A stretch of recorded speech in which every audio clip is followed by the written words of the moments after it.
ಸೋಮಣ್ಣವರು railway ಮಂತ್ರಿ ಆದಮೇಲೆ ನಮ್ಮ ರಾಜ್ಯದಲ್ಲಿ ಅನೇಕ ಉತ್ತಮ ಕಾರ್ಯಗಳನ್ನು ಮಾಡ್ತಾ ಇದ್ದಾರೆ. ಮತ್ತೆ ಇಲ್ಲಿ ಬೆಂಗಳೂರಿಗೆ ಸುಮಾರು 100 ಕಿಲೋಮೀಟರ್ ವ್ಯಾಪ್ತಿಯಲ್ಲಿ ಎಲ್ಲೆಲ್ಲಿ ROB RUB ಬೇಕಾದದೆಲ್ಲ ಕೂಡ ಮಾಡ್ತೀನಿ ಅಂತ ಹೇಳಿದ್ರೆ, ಯಾಕೆ ಮಾತು ಹೇಳಿದ್ರು ಅಂದ್ರೆ, ನಾನು ಆನೇಕಲ್ಲಿಂದ ಹತ್ತದಲ್ಲೇ ಹೋಗೋದು ಜ್ಞಾಪಿಸಿದೆ. ಹಿಂದೆನೂ ಜ್ಞಾಪಿಸಿದ್ದೆ, ರೈಲ್ವೆ ಮಿನಿಸ್ಟರ್ ಹೊಸದಾಗ ಆದಾಗ. ಈಗ ಅದೆಲ್ಲ ಸೇರಿಸಿದೀವಿ, ಈಗ ಬೇಗ ಕೆಲಸ ಪ್ರಾರಂಭ ಮಾಡ್ತೀವಿ ಅಂತ ಆ ಸಂದರ್ಭಕ್ಕೆ ಬಂದಾಗ ಅದನ್ನೆಲ್ಲ ಕೂಡ ಹೇಳಿದ್ರು. ಮತ್ತೆ ಈಗ ರಾಮನಗರಕ್ಕೆ BMTC ಕೂಡ ಬರ್ತಾ ಇದೆ, ಮತ್ತೆ ಚನ್ನಪಟ್ಟಣಕ್ಕೂ ಕೂಡ ಎಕ್ಸ್ಟೆನ್ಷನ್ ಮಾಡ್ತಾ ಇದ್ವಿ. ಈಗ ನಗರಗಳು ಬೆಳೀತಾ ಇದೆ, ಬೆಂಗಳೂರಿಗೆ ಹೋಗೋರು ಬರೋರು ಜಾಸ್ತಿ.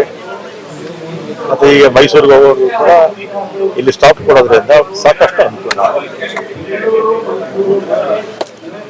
ಸರ್, ಈಗ ಇದ್ರ ವಿಚಾರವಾಗಿ ಚಿಕ್ಕಮಗಳೂರಿನಲ್ಲಿ ಬದಲಾವಣೆ ಆಗಿದೆ,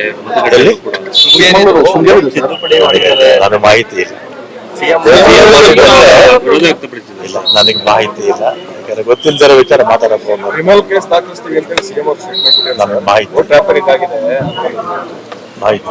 ಕರುನಾಡು ಟೈಮ್ಸ್ ಚಾನೆಲ್ನಲ್ಲಿ ಸುದ್ದಿ ಮತ್ತು ಜಾಹೀರಾತು ನೀಡಲು ಈ ನಂಬರ್ಗೆ ಕರೆ ಮಾಡಿ.